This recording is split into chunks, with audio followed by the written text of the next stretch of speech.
The abstract tensors package is intended for universal interoperation of the abstract tensor algebra type system. All tensor algebra V subtypes have type parameter V, used to store a submanifold M value, which is parameterized by M, the TensorBundle choice. This means that different tensor types can have a commonly shared underlying K-module parametric type expressed by defining V submanifold M. Each tensor algebra subtype must be accompanied by a corresponding TensorBundle parameter, which is a fully static at compile time. Due to the parametric type system for the K-module types, the compiler can fully pre-allocate and often cache. Additionally, a universal unit volume element can be specified in terms of linear algebra.uniform scaling, which is independent of V and has its interpretation only instantiated by context of the tensor algebra V elements being operated on. Interoperability of linear algebra.uniform scaling as a pseudoscalar element, which takes the TensorBundle form of any other tensor algebra element, is handled globally. This enables the usage of I from linear algebra as a universal pseudoscalar element defined at every point x of a manifold, which is mathematically denoted by I or I of x and specified by the g of x bilinear tensor field of the tangent bundle on M. So now let's talk about the M. So this is just kind of some notational stuff. So how do we define what the K module that we're working on of rank n? And we can have this kind of tuple of information that I've implemented. N, P, G, nu, and mu. And this is just to specify the presence of this conformal geometric algebra basis, which is a special case. So it's just kind of has its own special encoding that you can introduce if you want. And so this just signifies the ability to introduce this special encoding. And then we have G, which is the bilinear form, which is a metric tensor specification. And then the type of the tensor bundle, NPG, nu, mu, encodes this information as byte encoded data available at pre-compilation. And mu is an integer specifying the order of the tangent bundle, which is the multiplicity limit of the Leibniz-Taylor monomials. And nu is the number of tangent variables. And n is, the dimension of the thing. So, and then this is what tells us how to generate, how many, basis vectors there are and things like that. And whether they have the conformal geometric algebra basis in them or not, and what the dimension of the space is, and so on.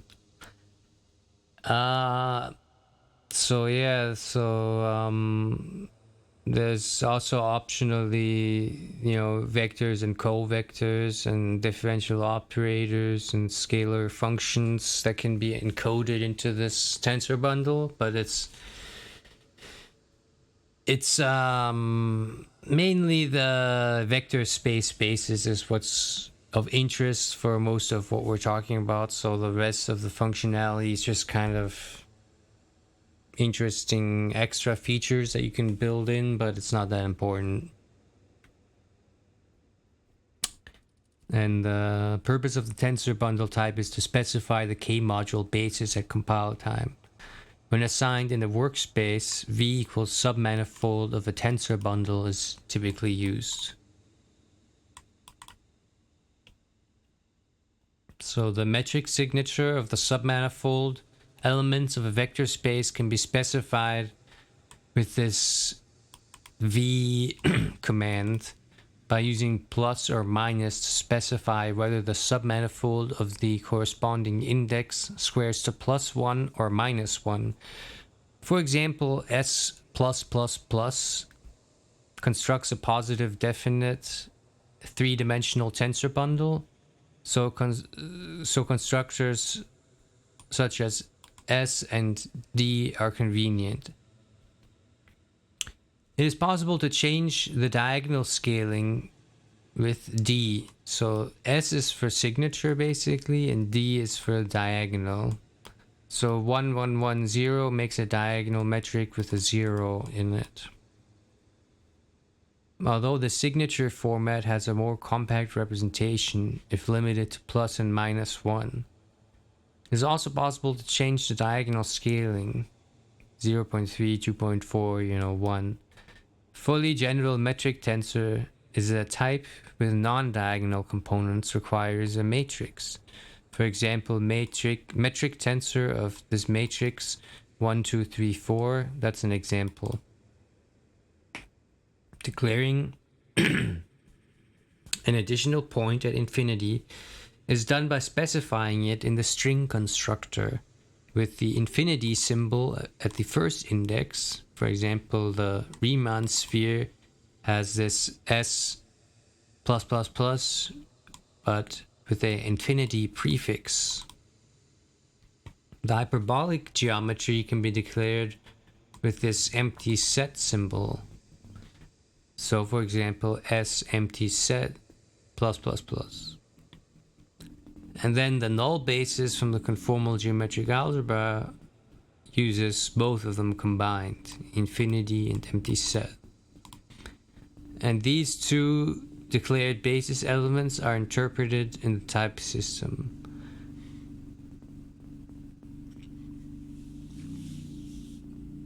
Then there's a tangent map which can be used to specify mu and nu, but that's not necessary to know about for this rest of the paper. To assign V equals submanifold of a TensorBundle along with associated basis elements of the DirectSum basis to the local Julia session workspace, it is typical to use submanifold elements created by the @basis macro. So using Grassmann @basis S minus plus plus, or you could use the basis minus plus plus like that notation. There's different notations for it. So that invokes the Grassmann package, and it invokes this particular basis with this metric signature.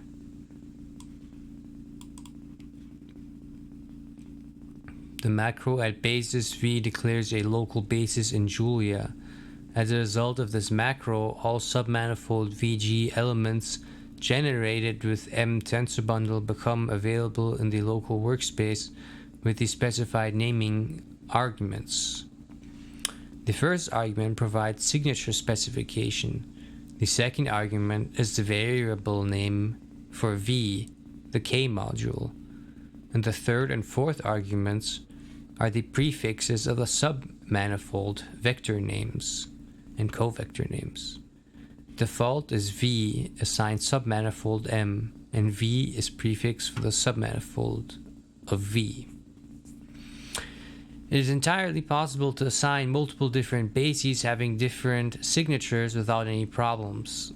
The @basis macro arguments are used to assign the vector space name to V and the basis element to Vi, but other assigned names can be chosen so that their local names don't interfere.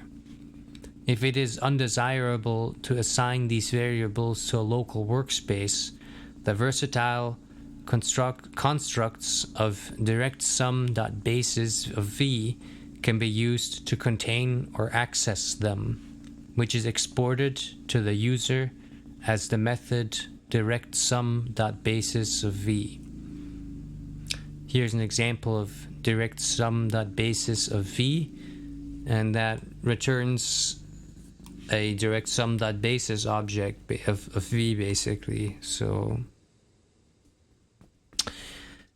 V, when you call V with integer arguments, that provides a convenient way to define a submanifold by using integer indices to reference specific direct sums within the ambient space of V. So at this point, let me get into an example in the session here. Oops. So let's do using Grassmann. And now let's do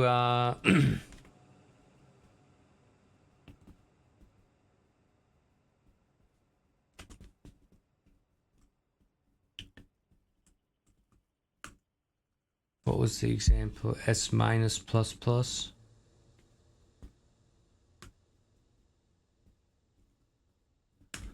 All right, so we've got a basis here, or we can just make a three-dimensional basis like this, just any regular one.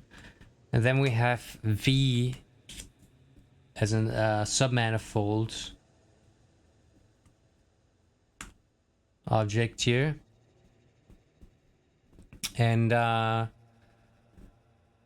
now when you call it with indices, for example, 1, 3,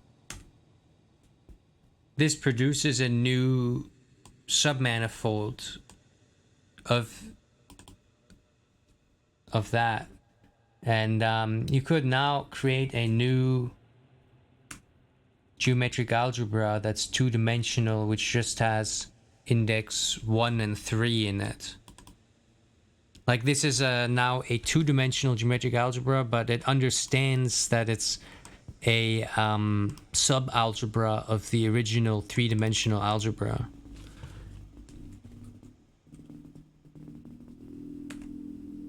Like you see, this is V13. That's the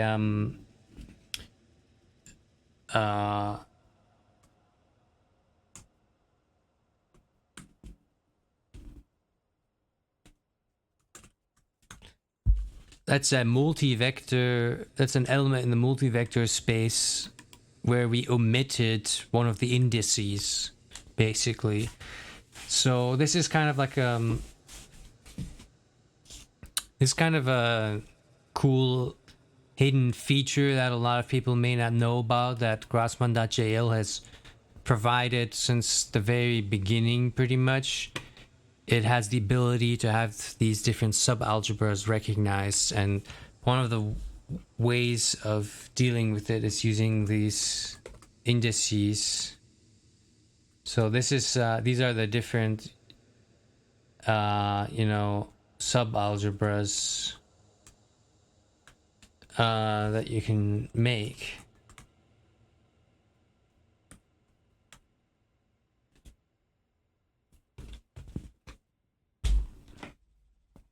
And that's the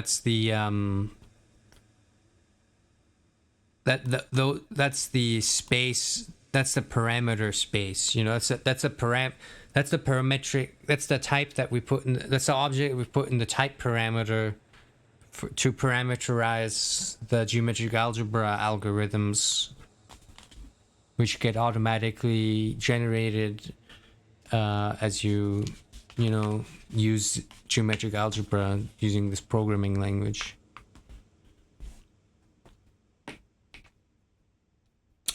So that's a little bit about generating basis elements.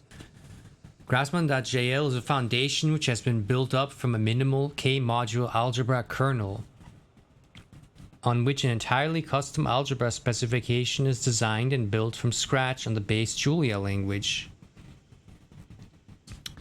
Tensor algebra VK, where V submanifold M for a generating K module specified by M TensorBundle choice.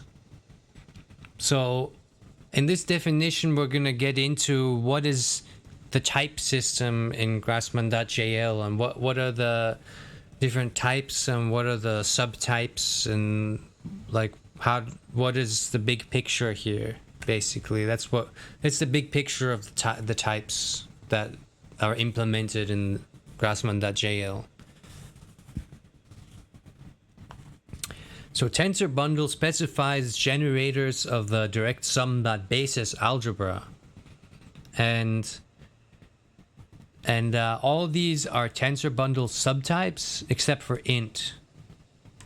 So int is just a base type in Julia, which in many cases can be substituted in place of a TensorBundle when you just want to induce a Euclidean metric of counted dimension.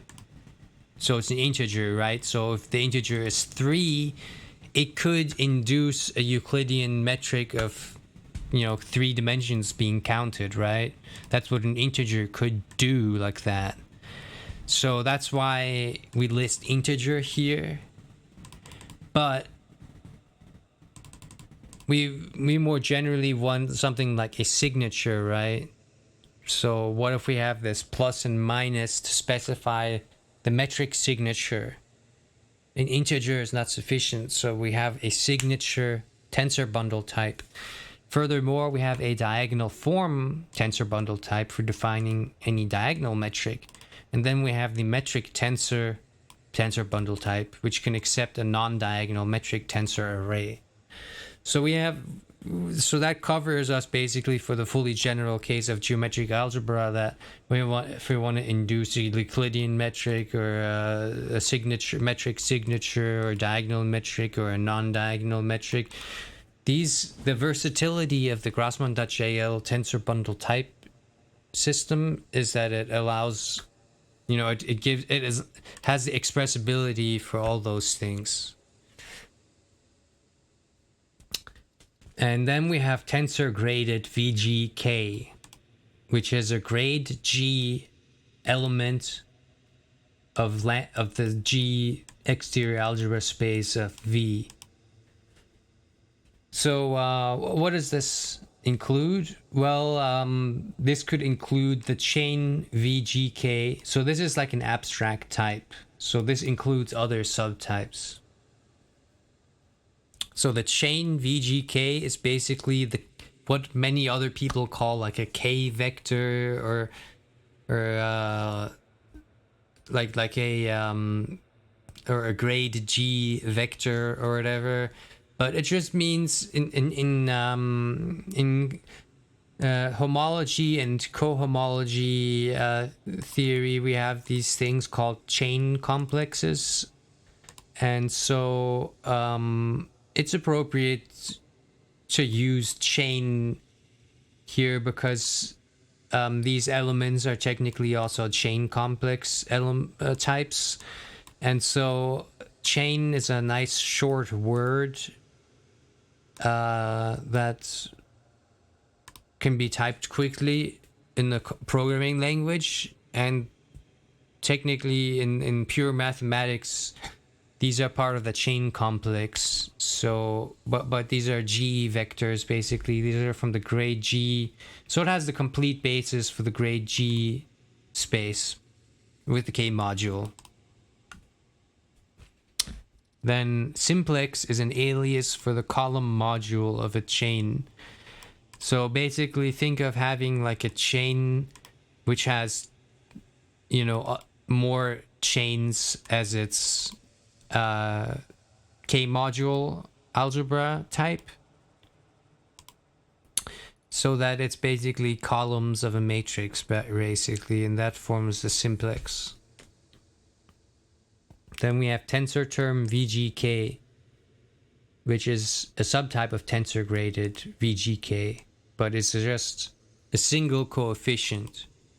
So while these form a complete basis, the chain, this is just kind of a single coefficient thing. So we call them tensor term because it's kind of like it stops there in terms of tensor algebra. Like it doesn't factorize into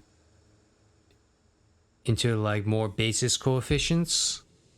So it's just a single basis coefficient, right? So tensor term, because it terminates, it's terminal in terms of like the abstract syntax tree of coefficients.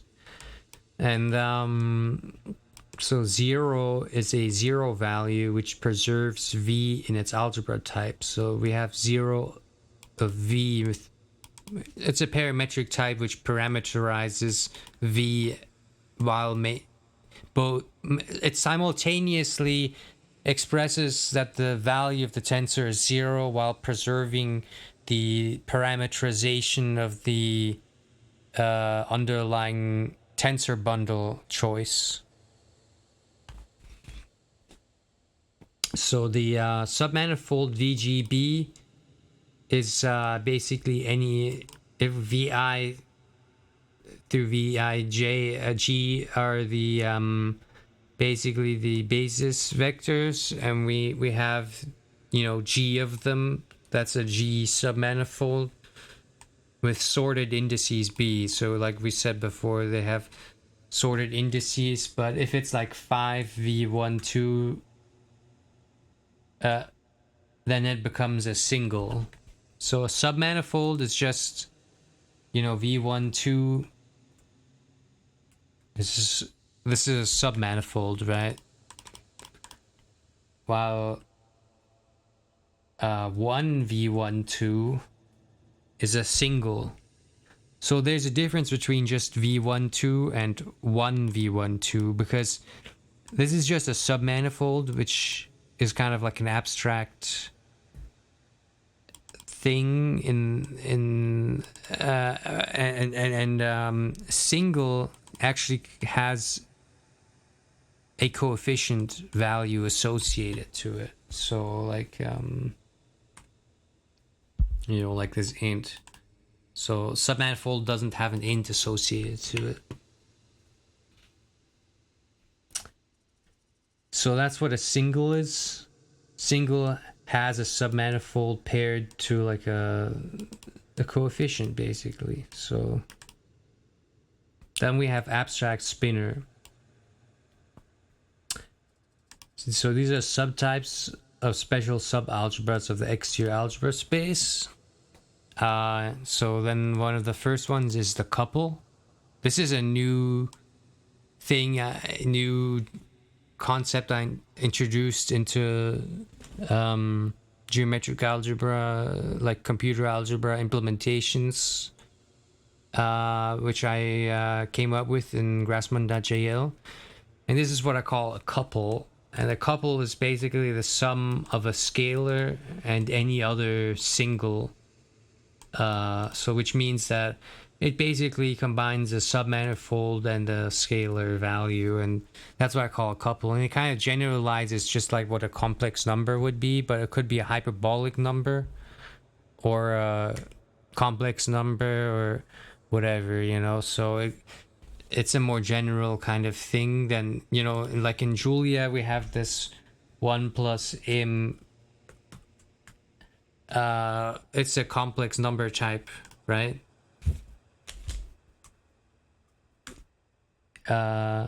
Oops, I have an extra parentheses there. All right, so 1 plus v1 2 in Grassmann.jl is a couple. Now it says Gaussian integer right there, but Gaussian integer is just, you know, another way of saying couple. But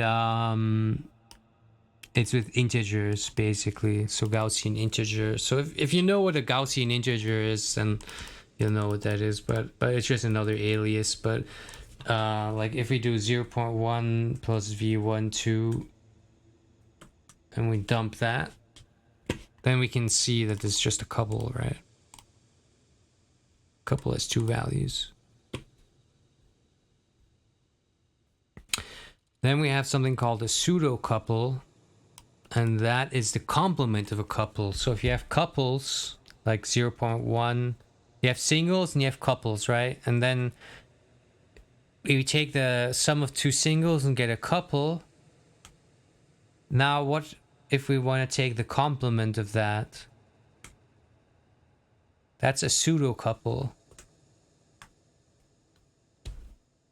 So a pseudo couple is when you have a pseudo scalar plus a single, and that's a pseudo couple.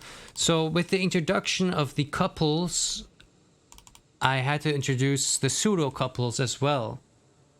And so, but pseudo couples are not the same as couples. They don't have all the same kind of properties as couples. They don't behave the same way at all.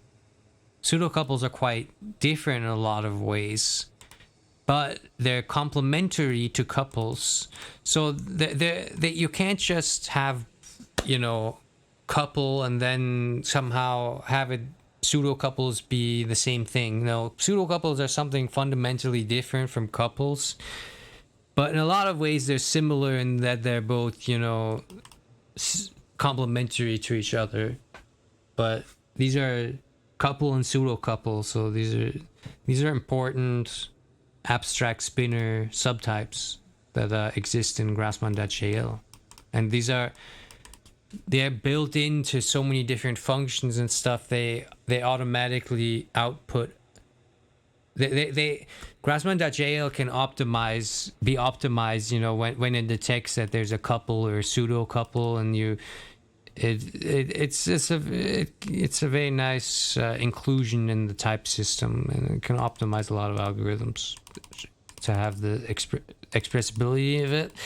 And this is something new that was invented basically in Grassmann.jl, including this entire type system is basically something new, but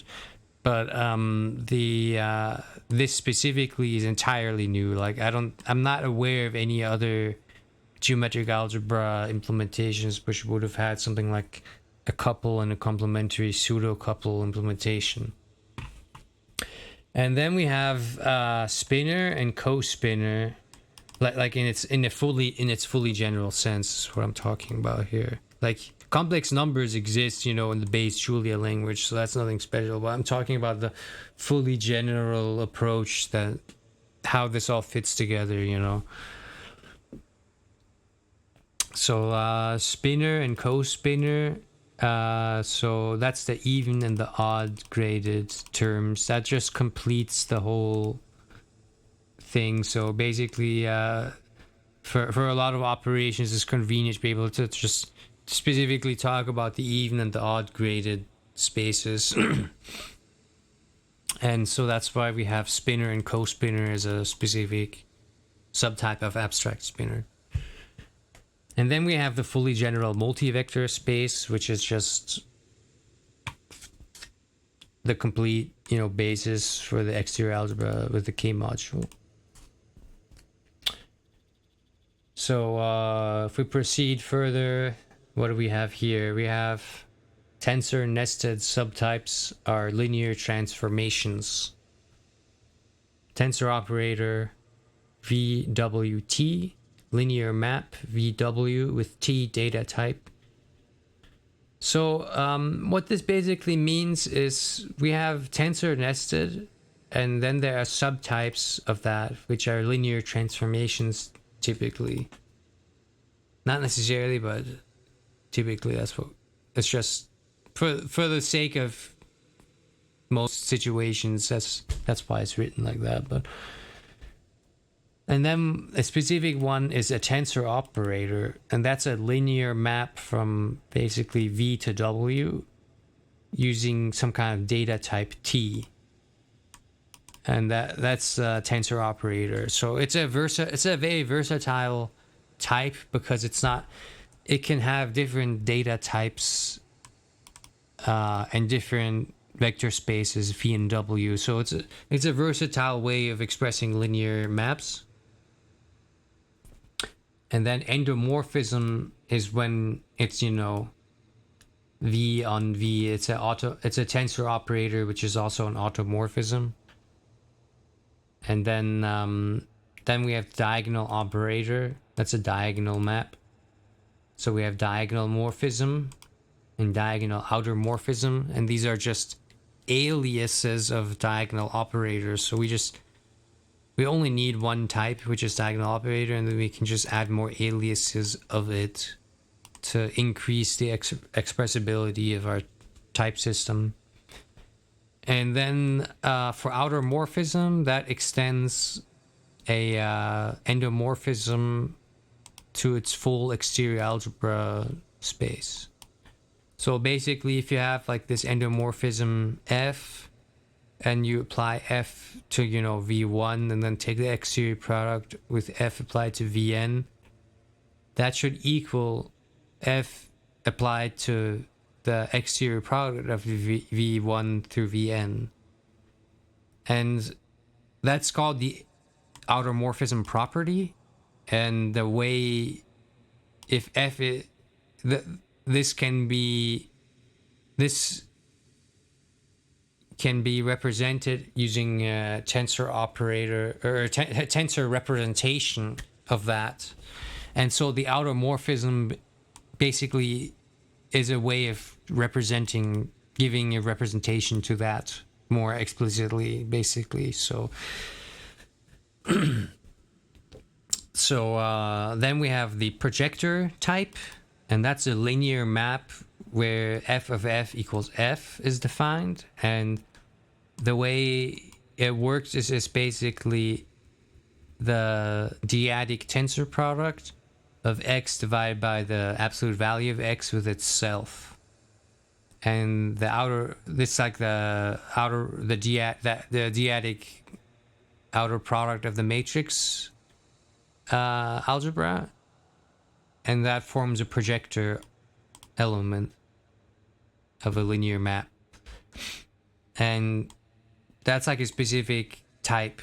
And then another more general type is a dyadic tensor type, and that's a linear map from V with types x and y. And basically that forms a outer product like this, but it's not, it's just x and y. It's like not restricted to being like a projector linear map, but it's just the fully general, basically dyadic tensor map. All right, so this is what gives us a lot of versatility in terms of having the geometric algebra, tensor algebra basis, like the graded algebra elements, the single coefficients, the coupled coefficients, the spinners and co-spinners and abstract spinners and the multivectors. And then we have basically the linear maps, mostly like the tensor operators and the endomorphisms and diagonal operators and outer morphisms, projectors and dyadic tensor products.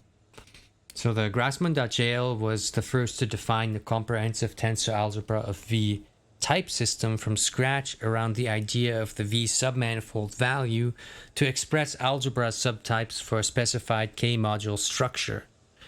So basically this is a new comprehensive type system that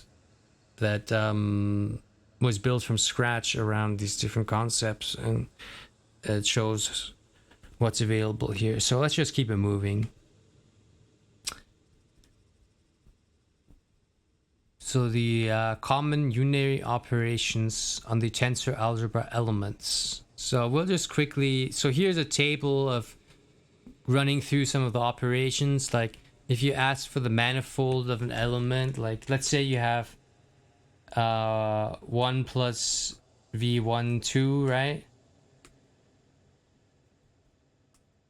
If you ask for the manifold, it gives you, you know, the submanifold corresponding to that element. M-dims is like the dimension of the submanifold. M-dims, manifold dimension. G-dims is dimension of the grade, you know, if it's a graded element. Grade returns the grade of the element. Is tensor, is it a tensor algebra element? Is graded, is it a tensor graded element? Is it a tensor term element? You know, complement right, complement left, complement right Hodge, complement left Hodge, metric, metric extensor, cometric, involute, reverse, Clifford, conjugate, even and odd, real and imaginary, absolute value, norm, unit, normalization, scalar, vector, bivector, trivector, pseudoscalar, value, and value type. So this is just like a nice summary of some of the operations. Now, what are the binary operations? You know, like the plus and minus operation, then the wedge product and the V product, which is the exterior and regressive product. Then the right contraction and the left contraction, the geometric product, and division here. Then we have this O slash, which is the sandwich, and then this triple arrow as the alternative operator orientation. And then related to tensor operators and roots of polynomials, we have the inverse. That's like the inverse of a matrix, basically. The determinant, the trace, the transpose, the compound matrix, the outer morphism, the operator of a representation of something. So we'll see how that works in a moment. But if we have like 1 plus v, 1, 2, we can get like the matrix operator representation of it.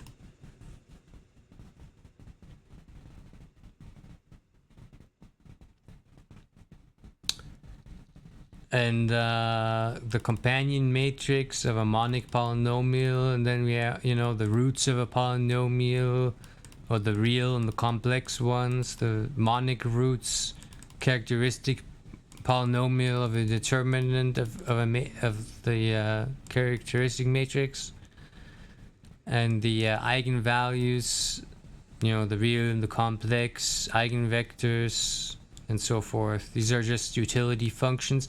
But these are all custom methods that are for the tensor operator types that are included. Some custom algorithms partially as well. So for a lot of these, well, most of, yeah. So TensorField topology and FiberBundles. So the commonly used fundamental building blocks are the product space, which is an abstract array of grade 1 chain elements, and that uses the Cartesian products of interval subsets to generate a lazy array of point vectors from input ranges. For example, you have this 0 to 1 using 0.1 intervals, and you take the product space of both of those, like twice, right? That creates a product space of both of those using V as a, you know, the parameter. Or you can leave out V. You don't have to specify V, then it gets auto selected, right?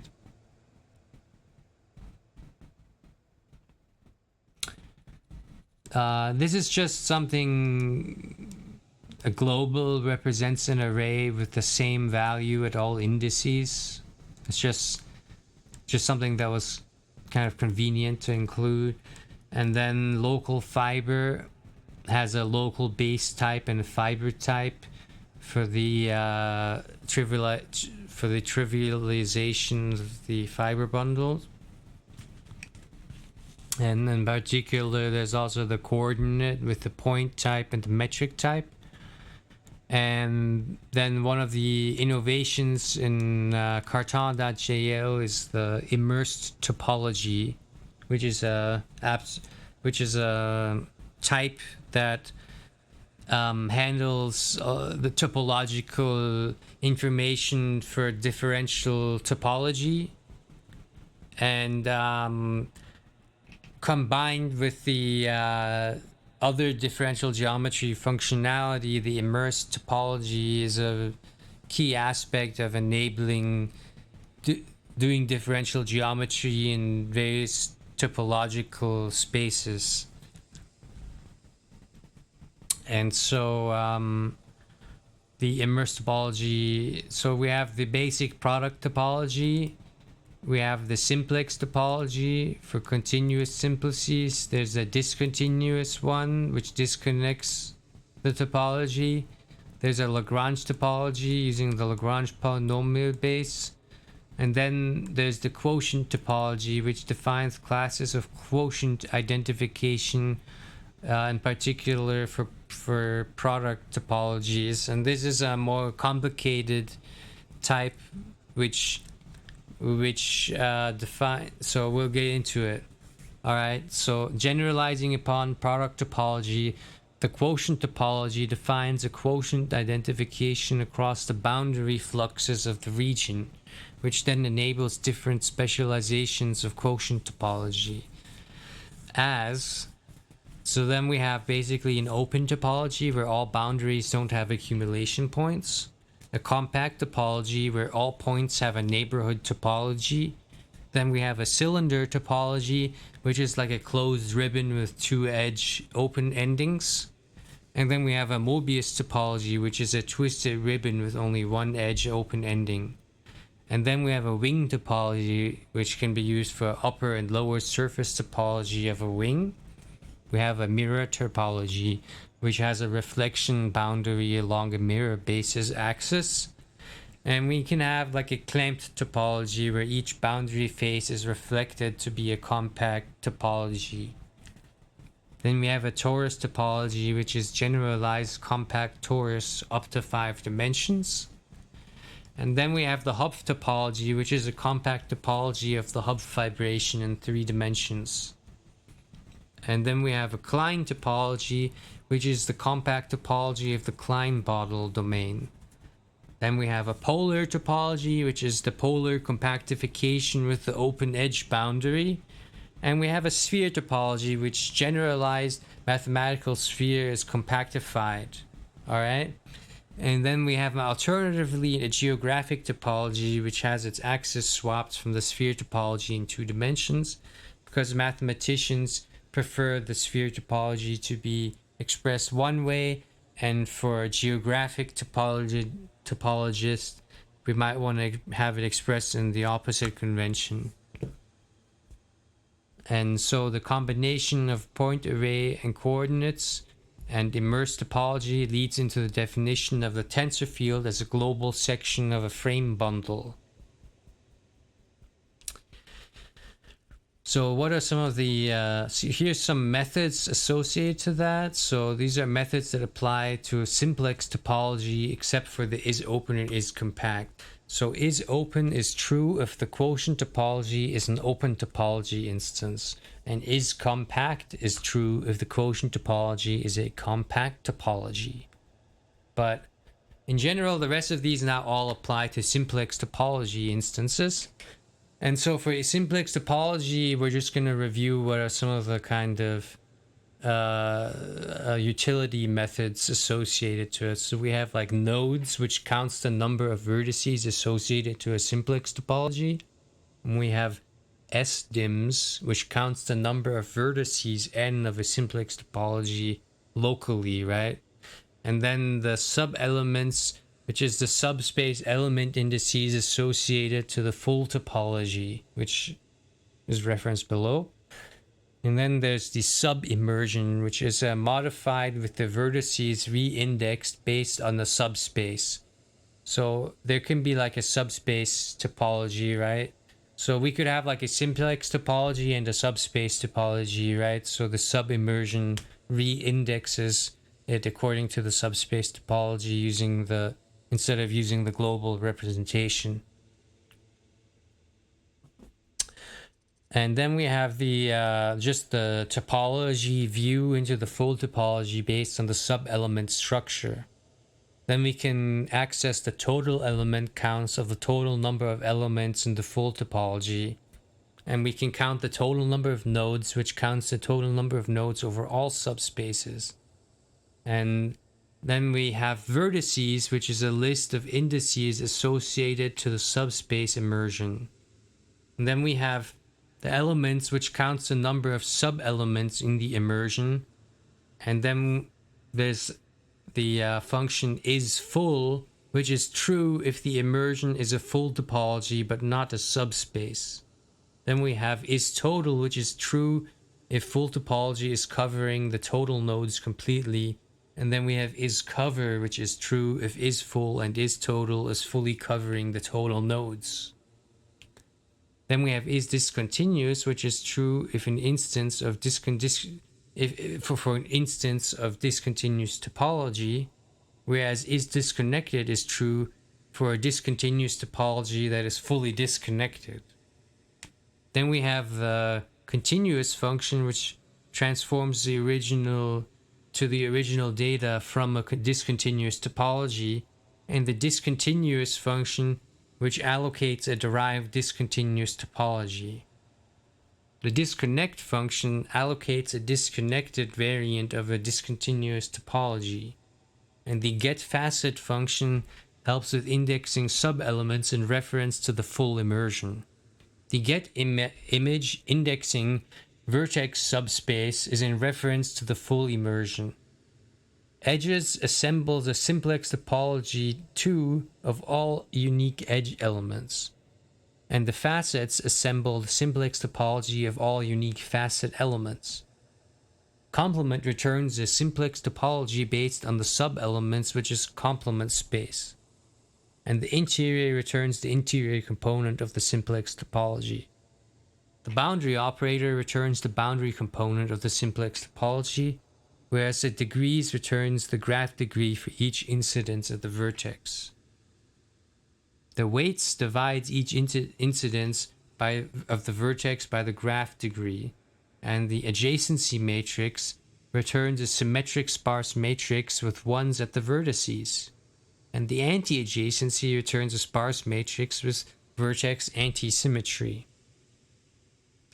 An incidence relation is a heterogeneous relation for vertices and elements, and the Laplacian can return the graph Laplacian for adjacent vertices.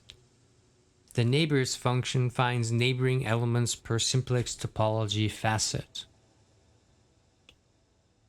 Now let's get into manifolds. An n-dimensional manifold M requires existence of a neighborhood U for each P in U, so that for each P there is a neighborhood U subset of M with a local chart map which is phi, and given another chart map psi, then there is the combinatorial composition where you take phi and the inverse of psi, or psi and the inverse of phi, and this combination of composition are called the transposition maps.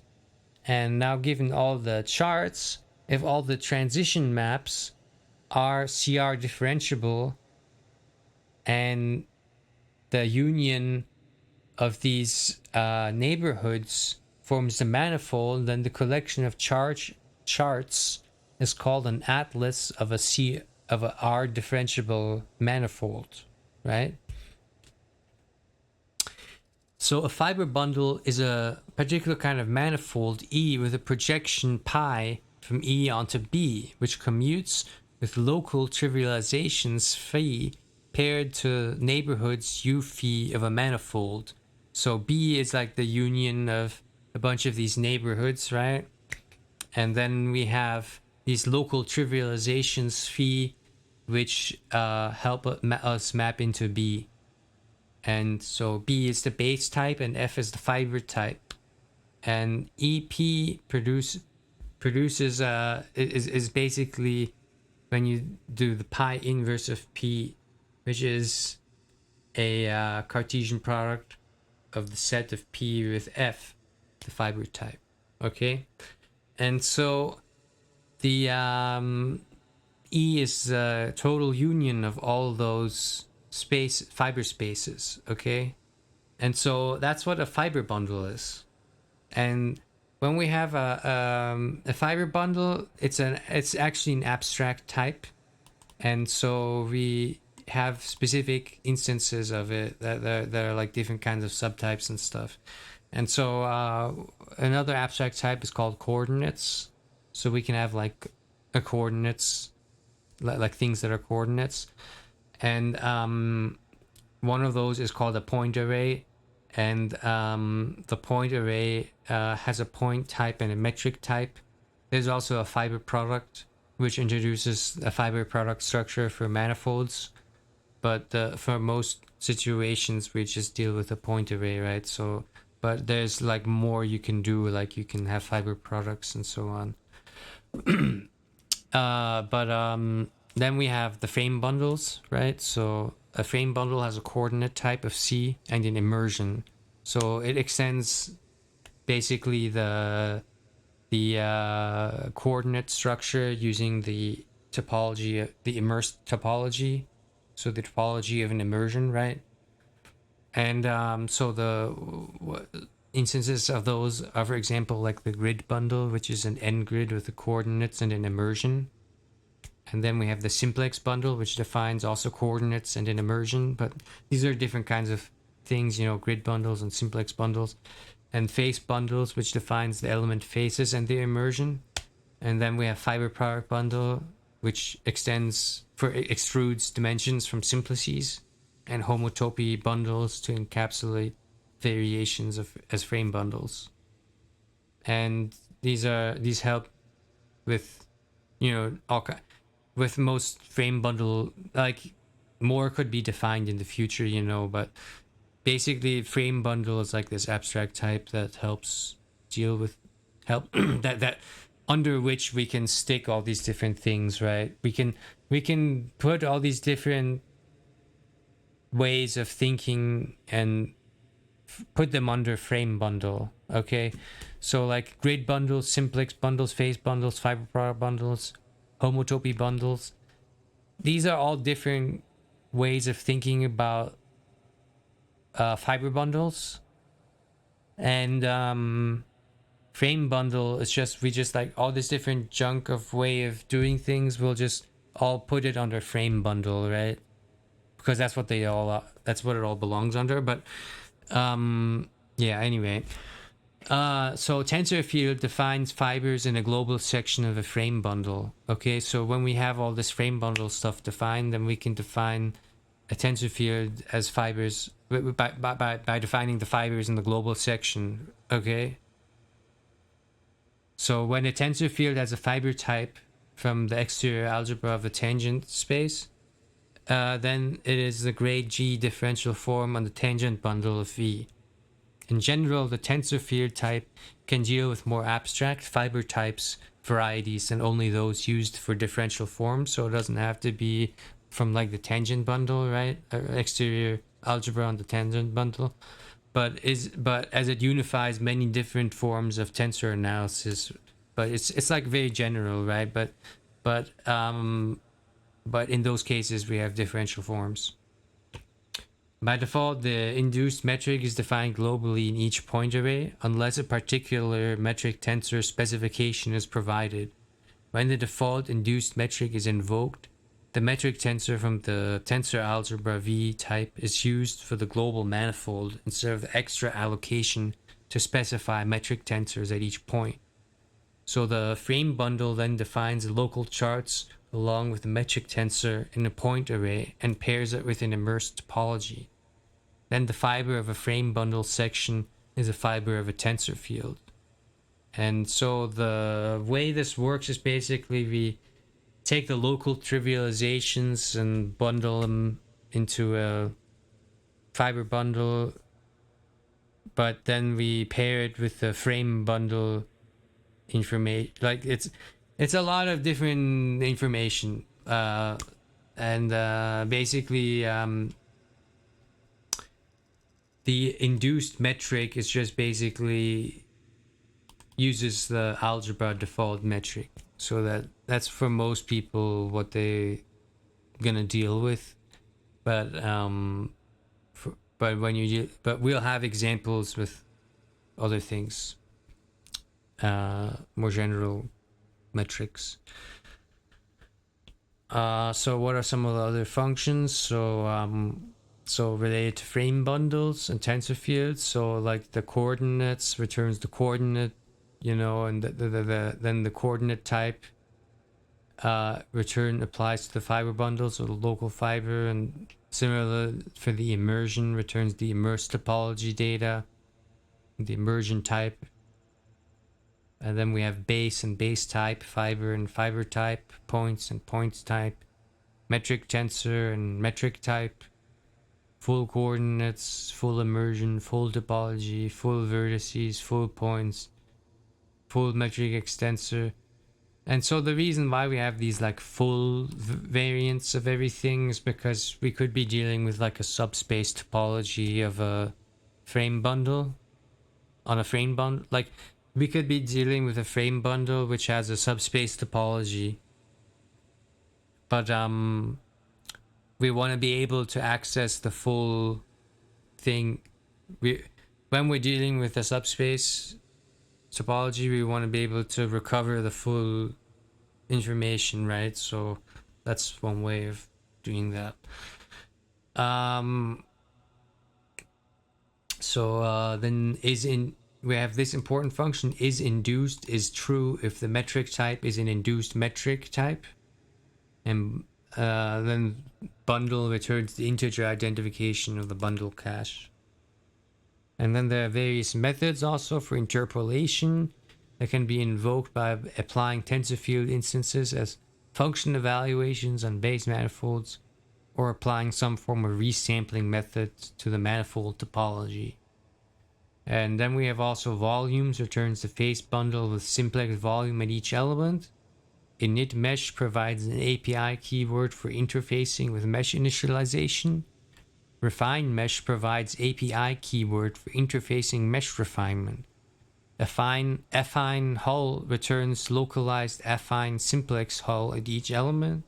Affine frame returns a localized affine basis frame at each element. And gradient hat returns the hat gradient for the simplex bundle.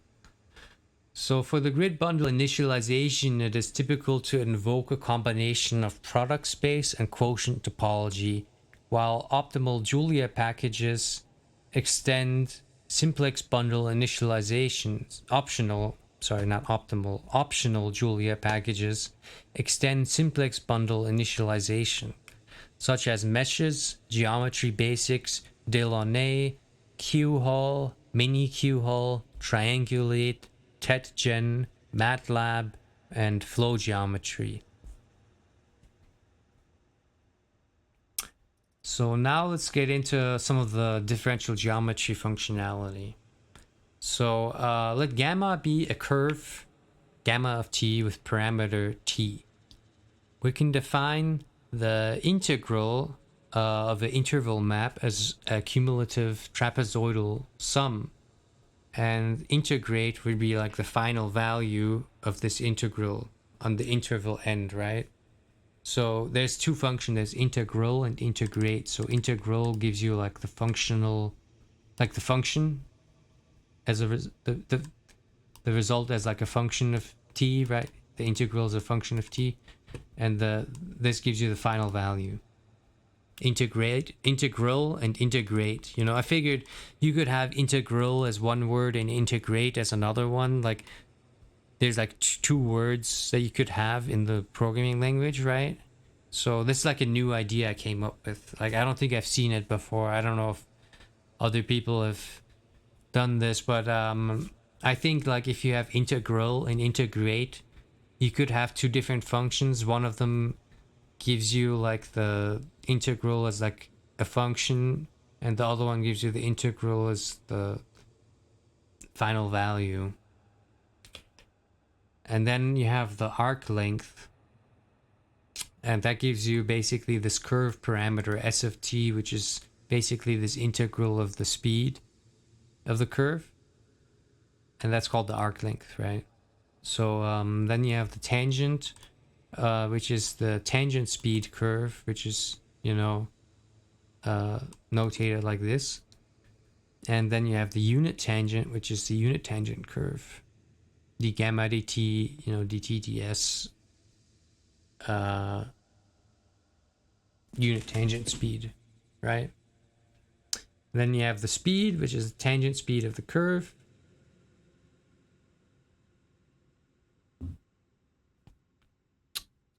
Which is ds dt. And then you have the normal. So if you like study the differential geometry of curves, you'd be familiar, or like just some calculus or whatever, you might be familiar with these things. So like the normal of a curve and the unit normal and the curvature. So like the curvature is like kappa of t, and then you can have like this formula like that there's this unit normal, and that the normal is the product of the curvature and the unit normal. So we have, but there's like, in terms of the API, what Cartan does is it provides you all these functions so that you can get the normal of a function, or you can get the unit normal, or you can get the curvature, right? So it provides you all that. So like the radius, which is the inverse of the curvature, and then there's the evolute and the involute, which is of interest to some people studying, geometry. The osculating plane, which is the linear span of the tangent of the normal, and the unit osculating plane. The binormal, which is the complement of, that span, and the unit binormal, and the torsion. And then there's basically the frame. And so some of these, these can apply to abstract curves in any number of dimensions often, like the frame. Like if you want a scaled frame or a Frenet frame, like a unit frame, this gives you a unit frame for an abstract curve in any number of dimensions. The formula here is written for 3 dimensions, but the functionality in the programming language, in the programming here, actually automatically works in any number of dimensions, okay, for abstract curves. And then it can give you the curvatures in any number of dimensions. Like it doesn't just have to be the curvature and the torsion. It could keep going in higher dimensions, okay? Then there's the Bishop frame. Now this is specific to space curves in 3 dimensions. This computes the Bishop style frame, okay? If you're familiar with what the Bishop frame is, then you'll appreciate that this functionality exists. Okay, the Bishop unit frame. Okay, these are functionality related to the Bishop frame, which is specific for 3 dimensions. And then there's the plane curve function. So given the real function of which is the curvature and an angle, it produces any plane curve, okay? It's a fundamental theorem of plane curves. Then there's the link map, which we'll see in action later. And the link number, which is proportional to a sector integral of the unit link map. And we'll take a look at that later as well.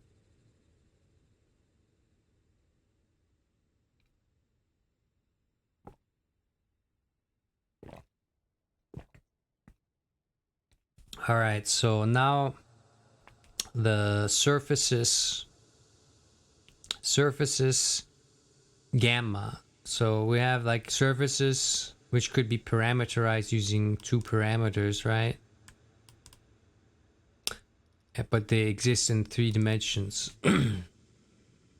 So the graph outputs a surface from a scalar field. So suppose you're like given the scalar field and you want to make it into a surface.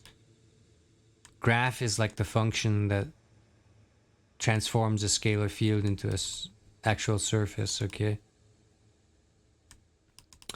So the normal vector n of x is basically of a surface, right? So you might be familiar with a normal vector, right? So unit normal, okay, that's the normalization of that.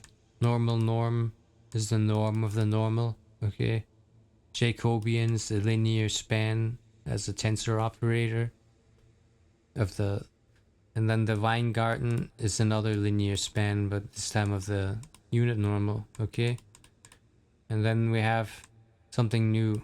This is what I call the sector determinant. So this is basically the exterior product, okay? And that's what I like to call the sector determinant, because it shows up in the sector integral, okay? So the sector integral is the integral of the sector determinant, okay? And so we're gonna discuss it later, okay? But this is just summing it up, okay? The sector integrate estimates the total value of sector integral. Area is a cumulative, integral for computing the hyper area of a hyper surface. And surface area estimates the total value of the surface area integral. And then surface metric gets the grid bundle with the first form as the metric tensor. And the surface metric diag gets the grid bundle with the first form diagonal metric. And the surface frame constructs an intrinsic orthonormal surface frame. And then the other frame function is a scaled Darboux style frame. Okay, and the unit frame is then this right here. That's the Darboux frame.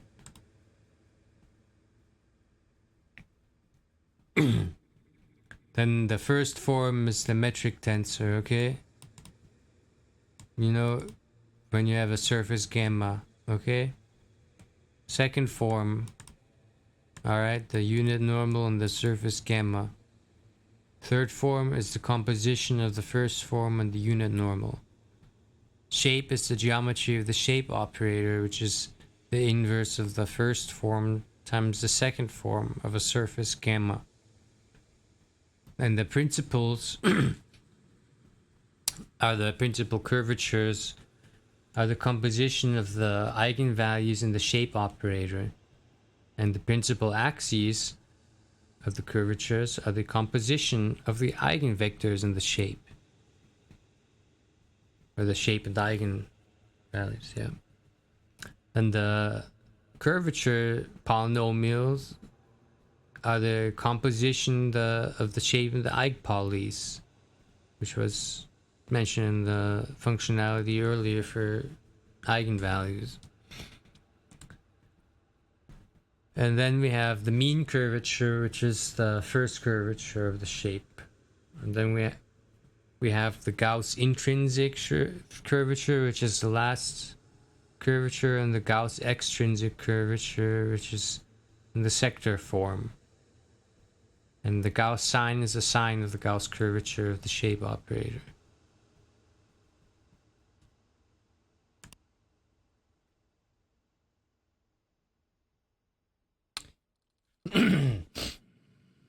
So that leads us into abstract tensors and Grassmann settled on custom trigonometric identities.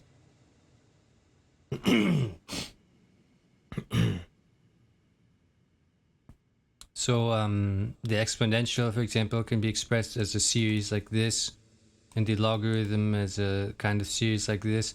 Now, this doesn't mean that every evaluation of the exponential or whatever gets evaluated this way, but these are just some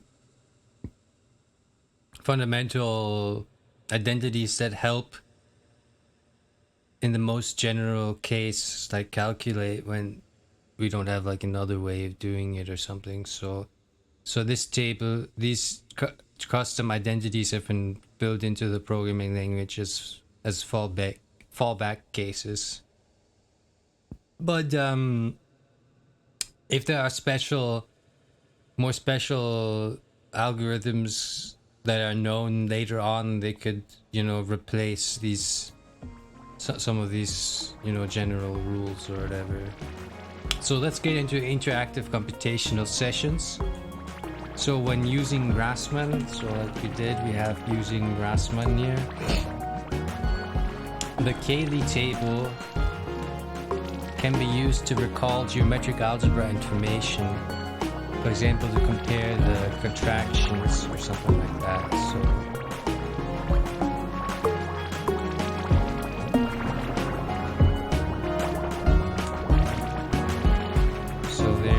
that's like one of the Cayley tables right there. And that's when you want to compare like the two contractions, right? So you could compare it you could specify your geometric algebra and get the operation, binary operation, and then get the Cayley table as a result of